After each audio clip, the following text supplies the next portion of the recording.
தமிழகம் எங்கும் Max Gold cash for your gold. Max Gold நீங்க தங்க மட்டும் இல்லைங்க, பிளாட்டினம், டைமண்ட், சில்வர், ரூபினி எதை வேணாலும் விற்கலாம். உங்களுக்கான பணம் ரொக்கமா கையிலயோ இல்லைன்னா பேங்க் அக்கௌண்ட்லயோ உடனடியாக செலுத்திடுவாங்க. மார்க்கெட் மதிப்பை விட 100 ரூபாய் ஒரு கிராமுக்கு உங்களுக்கு கூடுதலா கிடைக்கும். தமிழ்நாடு முழுக்க டோர் ஸ்டெப் சர்வீஸும் இவங்க ப்ரொவைட் பண்றாங்க. உங்களுக்கு கோல்ட விற்கணும்னு அதுக்கு ஒரே ஒரு பெஸ்ட் பிளேஸ் மேக்ஸ் கோல்டு தான். கால் 04445454545. வணக்கம். Big topic with Karthik மயக்குமார். இந்த நிறைய மிடில் ஈஸ்ட் நாடுகள் கிட்ட பார்த்தீங்கன்னா இந்த க்ரூட் ஆயில், கேஸு இதெல்லாம் ரிசர்வ் அதிகமாக இருக்கவே அதை கரெக்டாக எக்ஸ்ட்ராக்ட் பண்ணி ரிஃபைன் பண்ணி உலகம் ஃபுல்லாக அதை விற்று ரெவன்யூ பெருசாக பார்க்குறாங்க. அதே இடத்துல இந்தியா வச்சு பாருங்களேன், இவ்வளோ பெரிய நாடு, இவ்வளோ மக்கள் இருக்கோம், ஆனால் நம்ம இன்னும் டிபெண்ட்டாக தான் இருக்கோம் மற்ற நாடுகளை. ஆனால் இதுக்கு மத்தியில் ஒரு நல்ல செய்தி இப்போ கிடச்சிருக்கு. நம்ம அந்தமான் இருக்குல்ல, அங்கே இருந்து ஒரு முக்கியமான ரிசர்வை கண்டுபிடிச்சிருக்காங்க. கேஸ் ரிசர்வை கண்டுபிடிச்சிருக்காங்க. இதை பற்றி தான் முழுக்க பார்க்க போகிற நிகழ்ச்சியில் போகலாம்.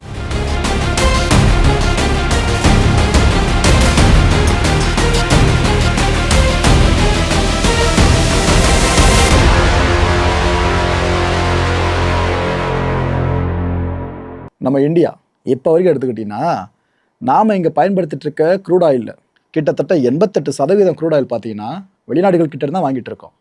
இதில் நேச்சுரல் கேஸ் இருக்குல்ல, அதில் 50% மேலே வெளிநாடுகள் கிட்ட தான் வாங்கிட்டு இருக்கோம். இட் மீன்ஸ் இம்போர்ட் பண்ணிட்டு இருக்கோம்.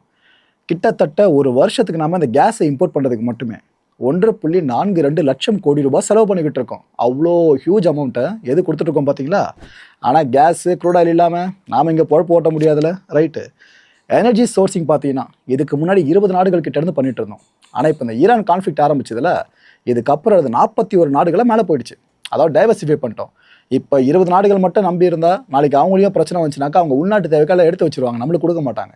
இது 41 நாடுகள்னா நம்மளுக்கு எப்போனாலும் இவங்க மிஸ் பண்ணால் அவங்ககிட்ட தான் வாங்கிக்கலாம். அதுக்காக டைவர்சிஃபை பண்ணி விட்டோம். ஸோ நம்ம டிபெண்டன்சியை குறைக்கலை, இன்க்ரீஸ் தான் பண்ணி விட்டுருக்கோம்.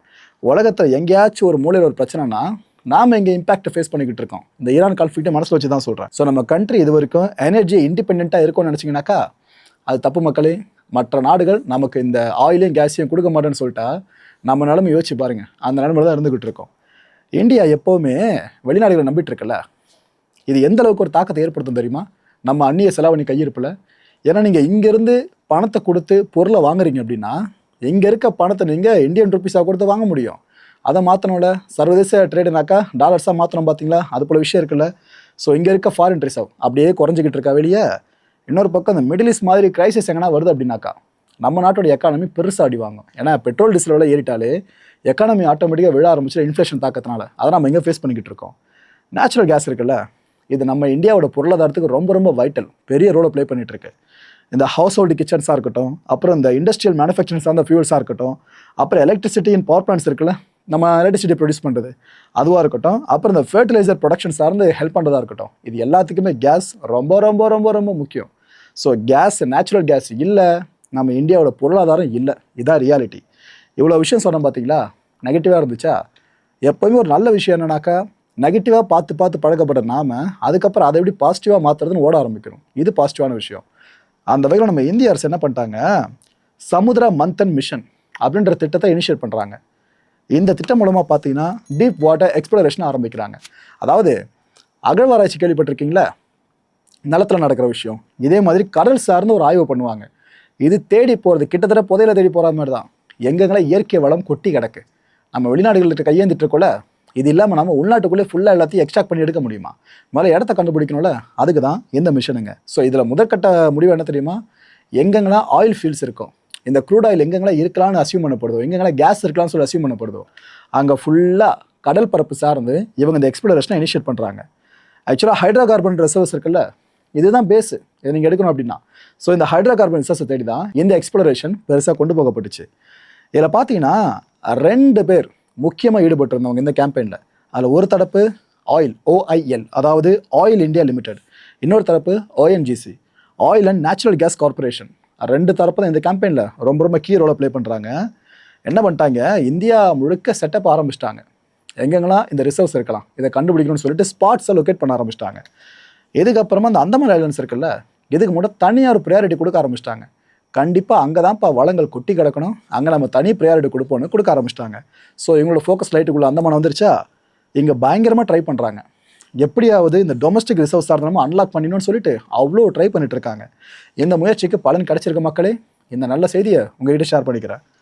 இந்த ஸ்ரீ விஜயபுரம் 3 இந்த வெள்ளம் இருக்குல்ல, ஆக்சுவலாக போர்ட் பிளேயர் இருக்குது பார்த்தீங்கன்னா, அதான் சொல்கிறேன் இந்த நேமில். இது ஆக்சுவலாக அந்தமான் ஐலண்டோட ஈஸ்ட்டில் பார்த்தீங்கன்னா ஆஃப் ஷோரில் 15 கிலோமீட்டர் தூரத்தில் இருக்கிறதுங்க. கரெக்டாக அந்த லொக்கேஷனை சொல்கிறதா இருந்தால் இங்கே என்னன்னாக்கா ஹைட்ரோ கார்பன் ரிச்சாக இருக்கிற பேசினா நீங்கள் இது சொல்லலாம். அப்பேற்பட்ட படுகை தான் இது. ஸோ இங்கே தான் இப்போ நாம் அந்த ரிசர்வை லொக்கேட் பண்ணியிருக்கோம். கிட்டத்தட்ட 1900 மீட்டர்ஸ் டெப்த்து வரைக்கும் ட்ரில் பண்ணியிருக்கோம். இது கூடவே இந்த 355 மீட்டர்ஸ் ஆஃப் வாட்டர் கடல். ஓகேவா மக்களே, கடலில் எந்த அளவு வரைக்கும் நம்ம சிச்சுவேட் பண்ணி தான் இந்த ட்ரில்லிங் ப்ரொசீஜரை மேற்கொண்டிருக்கோம். இனிஷியல் ப்ரொடக்ஷன் டெஸ்ட் இருக்குல்ல, அதில் என்ன நம்ம இப்போ கன்ஃபார்ம் பண்ணி சொல்லியிருக்காங்க, ஏன்பா ஒரு வழியாக கண்டுபிடிச்சிட்டோம்ப்பா. இங்கே இருக்க கேஸ் பார்த்தீங்கன்னா 87% மீத்தேன் இதை பேஸ் பண்ணி இருக்கிறதா அவங்களே சொல்லியிருக்காங்க. அங்கே எரிஞ்சிட்டு இருக்க நெருப்பு இருக்குல்ல, அதை பார்க்குறப்ப உங்களுக்கே புரிஞ்சிடும்.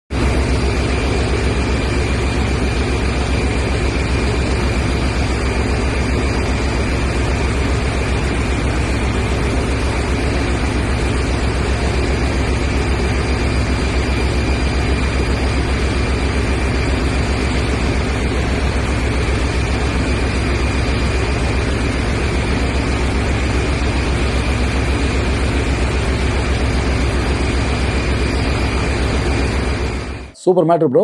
கேஸ் அப்போ எடுத்துட்டோம்னாக்கா முடிஞ்சிச்சு. இதுக்கப்புறம் நம்ம டிபெண்ட்டாக இருக்கலாம், இண்டிபெண்ட்டாக எங்கேனாலும் பண்ணலாம். நம்ம மற்ற நாடுகள் நம்பி இருக்க வேணான்னு கற்பனை கோட்டை அதிகமாக கட்டிடாதீங்க. கண்டுபிடிச்சிருக்காங்க, அவ்வளோதான். இதுக்கப்புறம் தான் பெரிய ப்ராசஸே இருக்குது. ஏன்னா அது எக்ஸ்ட்ராக்ட் பண்ணுறதுலாம் ஈஸி கிடையாதுங்க. அதுக்கான மெக்கானிசம் அவ்வளோ ஈஸி கிடையாது. பல நாடுகளை திக்கி தண்ணி குடிச்சிக்கிட்டு இருக்கு இப்போ வரைக்கும், அவங்கள பெருசாக முடியலன்ட்டு. நாம் இப்போ தான் எக்ஸ்ட்ராக்ட் பண்ணுறத பற்றி யோசிக்க ஆரம்பிச்சிருக்கோம். ஸோ இதுக்கப்புறம் மிஷினரிஸ், அதுக்கான டிசைனு, பேட்டர்னு எவ்வளோ தலைவலி இருக்குது தெரியுமா. ஐசோடோப் ஸ்டடின்னு சொல்லுவாங்க. இது இப்போ அண்டர்வேல போயிட்டுருக்கு. இந்த ஐசோடோப் ஸ்டடிஸ் எதுக்காக அப்படின்னா, இந்த கேஸ் எந்த அளவுக்கு உள்ளே இருக்கலாம் இருப்பு, நாம் இங்கேருந்து எக்ஸ்ட்ராக்ட் பண்ணி எவ்வளோ வரைக்கும் கேஸ் எடுக்க முடியும், இந்த ஒட்டுமொத்தமான சைஸ் இருக்குல்ல, இது எல்லாத்தையும் டிட்டர்மின் பண்ணுறது இந்த ஐசோடோப் ஸ்டடிஸ் மூலமாக தான் டிட்டர்மின் பண்ணுவோம். அண்ட் ஓவரால் கமர்ஷியல் வயபிலிட்டி இருக்குல்ல இந்த ரிசர்ச் சார்ந்து, அதையும் ஃபுல்லாக இதை வச்சு தான் கால்குலேட் பண்ணுவோம். ஸோ இந்த எல்லாத்துக்கும் நம்ம பதில் தெரிஞ்சுக்கணும் அப்படின்னா ஐசோடோப் ஸ்டடிஸு ஃபுல்லாக முடிஞ்சே ஆகணும். ஆனால் எது எப்படியோ நம்ம இந்தியாவோட கேஸ் ரிசர்வில் ஒரு புதிய மைல் ஸ்டோன் இது எட்டியிருக்கு, அதில் மாற்றுக்கிறது கிடையாது. இப்போ வரைக்கும் பதில் தெரியாத கேள்விகள் ஒரு 3 கேள்விகள் இருக்குது. அதில் முதல் கேள்வி என்னென்னா, எந்த அளவுக்கு நேச்சுரல் கேஸ் இப்போ வரைக்கும் இந்தியாவில் கண்டுபிடிக்கப்பட்டிருக்கு ரிசர்வ்ஸில்? கரெக்டான நம்பர்ஸ் இது வரைக்கும் வெளியிடப்படலை. சோஃபா இது வரைக்கும் சொல்கிறேன். ரெண்டாவதாக மாஸ் ப்ரொடக்ஷன் இருக்குல்ல, மற்ற நாடுகள் பண்ணுற மாதிரி, இது நாம் இந்தியாவுக்குள்ளே பண்ணிட முடியுமா என்ன? ரெண்டாவது கேள்வி. மூணாவது கேள்வி, நம்மளோட இம்போர்ட்ஸ் இருக்குல்ல, அதிகப்படியாக இந்த கேஸு க்ரூட் ஆயில் நம்ம இறக்கிட்டு இருக்கோம் பாருங்க, இறக்குமதி பண்ணிக்கிட்டு, அதெல்லாம் இப்போ கண்டுபிடிக்கப்பட்டு இருக்க இந்தியாவுக்குள்ளே இருக்க ரிசோர்ஸால் எந்த அளவுக்கு குறைக்கப்படும் அந்த இம்போர்ட்ஸை? இது சார்ந்த தெளிவான வரையறை இப்போ வரைக்கும் கிடையாது. இந்த 3 கேள்விகளுக்கு பதில் கிடச்சிருச்சுன்னா நம்ம அதுக்கப்புறம் அந்த டிபேட் ஆரம்பிக்கலாம். நாம் இப்போ டிபெண்ட்டாக இருக்கோம், இதுக்கப்புறம் இண்டிபெண்ட்டாக மாறுவோமான்றதை அதுக்கப்புறம் தான் சொல்லவே முடியும். நம்ம கவர்மெண்ட் இருக்குல்ல, அவங்களோட பிக்கஸ்ட் ட்ரீம் என்ன தெரியுமா? அடுத்த சில வருஷங்கள் சார்ந்து, அதாவது இந்த லீசிங் இருக்குது பாருங்கள், இந்த ரீஜன் பேஸ் பண்ணி இதை எக்ஸ்பேண்ட் பண்ணணும். OALP அப்படின்னு சொல்லுவாங்க, அதாவது ஓப்பன் ஏக்கரேஜ் லைசன்சிங் பாலிசி. இதை பேஸ் பண்ணி எங்கெங்கெல்லாம் இந்த ரிசர்வ் இருக்கலாம்னு சொல்லிட்டு எக்ஸ்ப்ளோர் பண்ணுறதுக்கான லைசன்ஸை வழங்குறது அண்ட் எக்ஸ்ட்ராக்ட் பண்ணுறது, இந்த ரெண்டுத்துக்கு சேர்த்து லைசன்ஸை இஷ்யூ பண்ணுவாங்க. இதில் குறிப்பாக அந்தமான் நிக்கோபார் பேசின் இருக்குல்ல, இதுதான் ரொம்ப பெரிய இடத்த பிடிச்சிருக்கு. ஸோ யார் இதுக்கப்புறம் இந்த துறைக்குள்ளே காலேஜ் எடுத்து வச்சாலும், எவ்வளோ தனியார் உள்ளே வந்தாலும் இந்த பக்கம் தான் பெருசாக தேடி போவாங்க. அடுத்த 5 வருஷத்துக்குள்ளே ஒரு வருஷத்துக்கு 30 வெல்ஸ் வரைக்கும் ட்ரில் பண்ணணும். இதுதான் நம்ம அரசோட இப்போதைய ஒரு நோக்கமாக இருந்துகிட்ருக்கு. அதுக்கப்புறமா வருஷத்துக்கு 100 வெல்ஸ் வரைக்கும் ட்ரில் பண்ணணும்.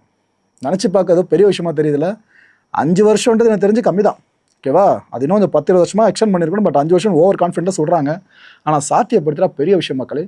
நம்ம வெளிநாடுகளை நம்பி இருக்கோம்ல, எரிபொருள் தேவை சார்ந்து, அதை முடிஞ்ச அளவுக்கு நாம் அந்த ஒரு குறையிலேருந்து வெளியே வர முடியும். அண்ட் இதில் இன்னொரு விஷயமா சொல்லிடுறேன், ஒவ்வொரு வருஷத்துக்கும் 25 டீப் வாட்டர் வெல்ஸும் அடங்கும். இது எல்லாம் சார்ந்த மேசிவான ப்ராஜெக்டை நோக்கி தான் மத்திய அரசு இன்னும் ஃபுல் பிளேஜாக கொண்டு போயிட்டு இருக்காங்க. பல தனியார் நிறுவனங்கள் உள்ள கால் பதிக்கிறதுக்கும் ஒரு தூண்டுகோலை ஏற்படுத்திக்கிட்டு இருக்காங்க. இப்போ நம்ம கிடச்சிருக்க வரத்தை பற்றி சொல்லிட்டேன்னா, இதுக்கப்புறம் நீங்கள் பார்க்க போகிறது நம்ம பஞ்சாயத்து தான், தமிழ்நாடு சார்ந்து தான். HOEC, Hindustan oil exploration company limited, இவங்க என்ன தெரியுமா முடிவு பண்ணியிருக்காங்க? இது போல் நம்ம கடலூர் பரங்கிப்பேட்டை இருக்குல்ல, இங்கேருந்து 18 கிலோமீட்டர் தொலைவில் 425 கோடி ரூபாய் மதிப்பில் கடலுக்குள்ளே புதுசாக 4 ஹைட்ரோ கார்பன் கிணறுகளை அமைச்சா என்ன, செஞ்சு பார்க்கலாமே அப்படின்னு முடிவு பண்ணியிருக்காங்க. முடிவு பண்ணி இந்த விஷயத்த அப்ரூவ் வாங்கணும்ல, அவங்க இதை இனிஷியேட் பண்ணோம் அப்படின்னா CRZ-4A இருக்காங்களே, இவங்ககிட்ட அனுமதி கேட்டிருக்கிறதா அஃபிஷியலாக வெளியே நியூஸ் வரல. ஆனால் தகவல் வெளியே கசிஞ்சிருச்சுங்க. கடலூர் மக்கள் பயந்துட்டாங்க. குறிப்பாக மீனவர்களாக இருக்காங்களே, அவங்க பயங்கரமாக பயந்துட்டாங்க. என்னங்க கடலுக்கு நடுவில் இதெல்லாம் பண்ண போகிறீங்களா, அப்போ எங்கே கதி அப்படின்னு யோசிக்க ஆரம்பிச்சிட்டாங்க. இதை பற்றி நான் மேலதிகமாக சொல்கிறதுக்கு முன்னாடி இந்த CRZ இருக்குல்ல, இதை பற்றி நான் சொல்லிடுற சில விஷயங்கள். ஆக்சுவலாக இதுக்கு என்ன விரிவாக்கம்னா, சிக்கான அர்த்தம் கிளைமேட் சேஞ்ச் கோஸ்டல் அண்ட் ஆர்ஜிக்கான அர்த்தம் ரெகுலேஷன் ஜோனு. அதாவது கடலோர பகுதிகளை பாதுகாக்கிறது, பொருளாதார அண்ட் பாதுகாப்பு தேவைகளை சமநிலைப்படுத்துறது சார்ந்தான் இதோட முக்கியமான சாராம்சமே. இந்த CRG-1, CRG-2, 3, 4ன்னு பல வகையாக பிரிச்சிருப்பாங்க. இதில் நான் முதல்ல சொன்ன பாருங்க, CRG-4A கிட்ட அவங்க கேட்டிருக்காங்க அப்படின்னு. இதுக்கு என்னன்னா, டெரிட்டோரியல் வாட்டர் ஏரியாஸ் இருக்குல்ல, அதை ஃபுல்லாக உள்ளடக்கணும் தான் எந்த ஒரு குறிப்பிட்ட ஷரத்துன்னு சொல்லலாம். இது இந்தியாவோட முக்கியமான நிலப்பரப்பை ஒட்டி இருக்க கடல் பகுதிகள் இருக்குல்ல, இதை குறிக்கிறதுங்க. அங்கே நீங்கள் ப்ராஜெக்டை இனிஷியேட் பண்ணோம் அப்படின்னா இவங்க அதுக்கு அலோவ் பண்ணணும். இவங்க சொல்லாமல் நீங்கள் எல்லாம் இனிஷியேட் பண்ண முடியாது. இந்த CRG-4Bன்னு ஒன்று இருக்குது, 4A இல்லை 4Bன்னு ஒன்று இருக்குது. அது முழுக்க முழுக்க நம்ம இந்தியாவில் இருக்க அந்தமான் நிக்கோபார் ஐலாண்ட்ஸாக இருக்கட்டும், அப்புறம் இந்த லட்சத்தீப்பாக இருக்கட்டும், இது போல் ஐலாண்ட்ஸ் இருக்குல்ல, இங்கே இருக்க கடல் பகுதியை ஃபுல்லாக குறிக்கிறதான் இந்த CRG-4B. ஸோ அங்கே நீங்கள் ப்ராஜெக்டை இனிஷியேட் பண்ணுறதா இருந்தீங்கன்னா இங்கே நீங்கள் கேட்டாகணும். ஸோ அங்கே வேற இங்கே வேறன்ற விஷயம் தெளிவாக தெரிஞ்சிச்சா? ரைட்டு. தமிழ்நாடு சூழலியல் ஆர்வலர்கள் இருக்காங்களே, அவங்க போர் கொடி தூக்கிட்டாங்க. என்னென்ன சொல்கிறாங்கன்னா, எங்கள் செயல்பாட்டில் இருக்கிற அந்த நிறுவனத்தோட கிணறுகள் இருக்குல்ல, அதில் எண்ணெய் இருப்புன்றது குறைஞ்சிடுச்சு. அது எனக்கு நல்லா தெரியும். இதனால தான் புதுசாக கிணறு அமைக்கிறதுக்கு அவங்க இந்த முடிவு எடுத்திருக்காங்க. கடலுக்கு அடியில் தொலை போடுறீங்களே, அப்போ அந்த சத்தம் கேட்டு டால்ஃபின்ஸு, திமிங்கலங்கள் இதெல்லாம் தகவல் தொடர்பு பண்ணுறதே பாதிக்கப்பட்டுரும். இதெல்லாம் கம்யூனிகேட் பண்ணும், அந்த விஷயம் உங்களுக்கு தெரிஞ்சிருக்கும்னு நினைக்கிறேன். அது பாதிக்கப்படும். அதெல்லாம் திசை மாறி கரை ஒதுங்க வாய்ப்புகள் நிறைய இருக்குது, உயிரிழக்க வாய்ப்புகள் ரொம்ப ஏராளமாக இருக்குது. சின்ன அளவுக்கு எண்ணெய் கசிவு ஏற்பட்டாலும் போச்சுங்க, அது கடலில் ஆக்சிஜன் இருக்குல்ல, இதை தடைப்படுத்தி விட்டுரும். அண்ட் மீன்கள், ஆமைகள், மீன் முட்டைகள் வரைக்கும் எல்லாம் அழிஞ்சிரும். இது நம்மளுக்கு தேவையா? இந்த வெல்ஸை நீங்கள் அமைச்சு இதெல்லாம் நீங்கள் பண்ணணுமா என்ன அப்படின்னு கேட்குறாங்க. ஏற்கனவே வெப்பத்தால் சமநிலை சீர்குலைஞ்சிருச்சு, இந்த கடற்பரப்பு வெப்பத்தால். இதில் இந்த திட்டமாக வேறு இப்போ நீங்கள் கொண்டு வந்துட்டீங்க அப்படின்னா இயற்கை வளம் முழுமையாக அழிஞ்சே போயிடும். கடல் சார்ந்த வளம், கடலுக்குள்ளே இருக்கிற பவளப்பாறைகள் இருக்குல்ல, அது பெருசாக பாதிக்கப்படும். இதனால் என்னப்பா பிரச்சனைன்னு கேட்டிங்கன்னா, கடலோட கார்பன் உறிஞ்சும் திறன் இருக்குல்ல, அது வெகுவாக குறைஞ்சிடும்னு சொல்கிறாங்க. செயின் ரியாக்ஷன் மாதிரி எவ்வளோ பிரச்சனை ஏற்படுதில்ல. இப்போ மீனவர்களை பற்றியும் சொல்லிடுறேன். அவங்க சைடில் என்ன சொல்கிறாங்கன்னா, வாழ்வாதாரம் பாதிக்கப்பட்டவங்க, எங்களோட வாழ்வாதாரம். ஏன்னா அந்த கிணறு அமைக்கிறான்னு வைங்க, அதை சுற்றி மீனவர்கள் போகிறதுக்கு தடை விதிச்சிருவாங்க. நீங்கள் நல்லா பார்த்துருப்பீங்க, இந்த ஆயில் வெல்ஸ்லாம் பார்த்தீங்கன்னாக்கா சுற்றி ஃபிஷிங்லாம் நடக்காது. அதான் இங்கேயும் நடக்கும்ன்றாங்க. இது போல் ஆயில் வெல்ஸ் போட்டிங்கனாக்கா நாங்கள் மீன்லாம் பிடிக்க முடியாது, தடை போட்டிருக்கோம் எங்களுக்கு. ஸோ எங்களோட மீன்பிடி எல்லை இருக்குல்ல, அது இன்னும் சுருங்கிடுவாங்க. இது எங்களோட வாழ்வாதாரத்தை பாதிக்காதா என்ன அப்படின்னு அவங்க சைட்லையும் கேட்குறாங்க. மக்களே, என்ன இருக்கோ ஏது இருக்கோ எல்லாத்தையும் A to Z உங்கள்கிட்ட ஷேர் பண்ணிட்டேன். இந்த கான்டென்ட்டை பொறுத்தவரைக்கும் நாமெல்லாம் சிந்திக்க வேண்டிய ஒரே ஒரு விஷயம், இந்தியாவோட எனர்ஜி செக்யூரிட்டி இருக்குல்ல, இது முக்கியம்தான், நான் இல்லைன்னு சொல்லலை. ஆனால் அதை விட முக்கியம் என்ன தெரியுமா? இயற்கை வளத்தை சிதைக்காமல் பார்த்துக்கிறது. இயற்கை வளத்தை பெருசாக சிதைக்காமல் நீங்கள் எந்த திட்டம் கொண்டு வந்தாலும் மக்கள் அதை ஆதரிப்பாங்க. என்ன முடிவு எடுக்க போகிறாங்களோ வெயிட் பண்ணி பார்ப்போம். அடுத்த நிகழ்ச்சியை சந்திக்கலாம். நன்றி, வணக்கம். தமிழகம் எங்கும் Max Gold, cash for your gold. Max Gold நீங்க தங்க மட்டும் இல்லைங்க, பிளாட்டினம், டைமண்ட், சில்வர், ரூபினி எதை வேணாலும் விற்கலாம். உங்களுக்கான பணம் ரொக்கமா கையிலயோ இல்லைன்னா பேங்க் அக்கௌண்ட்லயோ உடனடியாக செலுத்திடுவாங்க. மார்க்கெட் மதிப்பை விட 100 ரூபாய் ஒரு கிராமுக்கு உங்களுக்கு கூடுதலாக கிடைக்கும். தமிழ்நாடு முழுக்க டோர் ஸ்டெப் சர்வீஸை இவங்க ப்ரொவைட் பண்றாங்க. உங்களுக்கு கோல்டை விற்கணும்னு அதுக்கு ஒரே ஒரு பெஸ்ட் பிளேஸ் மேக்ஸ் கோல்டு தான். கால் 04445454545. என் நண்பர் மாயம் ஸ்டுடியோஸ் நேயர்களே, மாயம் பக்தின்னு ஆன்மீகத்துக்காக பிரத்யேகமா ஒரு சேனலை கொண்டு வந்திருக்கோம். மறக்காம சப்ஸ்கிரைப் பண்ணி அந்த சேனலுக்கு உங்களோட ஆதரவை மனப்பூர்வமா தெரிவிங்க. வணக்கம் மாயம் ஸ்டுடியோஸ் நண்பர்களே. மாயம் ட்ரெண்ட்ஸ் அப்படின்ற ஒரு புதிய ஃபேஸ்புக் பேஜை ஓப்பன் பண்ணியிருக்கோம். நீங்கள் யூடியூப்பில் பார்த்துட்டு இருக்கீங்களா நம்மளோட கான்டென்ட்ஸ்லாம், இதெல்லாம் விட ஒரு படி மேலே ரொம்ப கிறிஸ்பாகவும் ரொம்ப சூப்பராகவும் நிறைய கான்டென்ட்ஸ் உங்களுக்கு இந்த பேஜில் காத்துட்டு இருக்குங்க. ஸோ உடனடியாக ஃபேஸ்புக் பிளாட்ஃபார்ம் போங்க, மாயம் ட்ரெண்ட்ஸ்னு டைப் பண்ணி சர்ச் பண்ணி நம்ம பேஜை ஃபாலோ பண்ணுங்கள். அப்படியே நம்ம சேனலையும் நீங்கள் சப்ஸ்கிரைப் பண்ணிட்டீங்க அப்படின்னா இன்னும் நிறைய புது புது கான்டென்ட்ஸை உங்களுக்காக ப்ரொடியூஸ் பண்ணி கொடுத்துக்கிட்டே இருப்பாங்க. நீங்கள் பண்ணுற ஒவ்வொரு சப்ஸ்கிரிப்ஷனும் எங்களுக்கு பெரிய மோட்டிவேஷனாக அமையும்.